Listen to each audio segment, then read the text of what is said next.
ফেব্রুয়ারিতে ভোটের মাধ্যমে নির্বাচিত সরকারের কাছে ক্ষমতা হস্তান্তর করা হবে, বললেন প্রধান উপদেষ্টা। বিস্তারিত দেখুন অগ্রযাত্রা ডেস্ক রিপোর্টে। অন্তর্বর্তীকালীন সরকারের প্রধান উপদেষ্টা অধ্যাপক ডক্টর মোহাম্মদ ইউনূস বলেছেন, দেশ জাতীয় নির্বাচনের জন্য প্রস্তুত। ফেব্রুয়ারির প্রথমার্ধে নির্বাচনের ঘোষণা দেওয়া হয়েছে এবং এই সরকার তখন নির্বাচিত সরকারের কাছে ক্ষমতা হস্তান্তর করবে।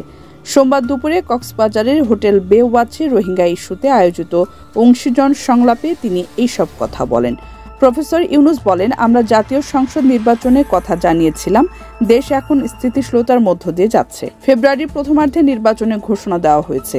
অন্তর্বর্তী সরকারের জায়গায় তখন নির্বাচিত একটি সরকার দায়িত্ব নেবে। মিয়ানমার জান্তা ও আরাকান আর্মিদের নির্যাতন থেকে রোহিঙ্গাদের বাঁচাতে আন্তর্জাতিক উদ্যোগের আহ্বান জানিয়ে প্রধান উপদেষ্টা আরও বলেন, তাদের জাতিগত নির্মূলের ভয়াবহ পরিকল্পনা বাস্তবায়ন থেকে সশস্ত্র ঘাতকদের থামানো আমাদের নৈতিক দায়িত্ব।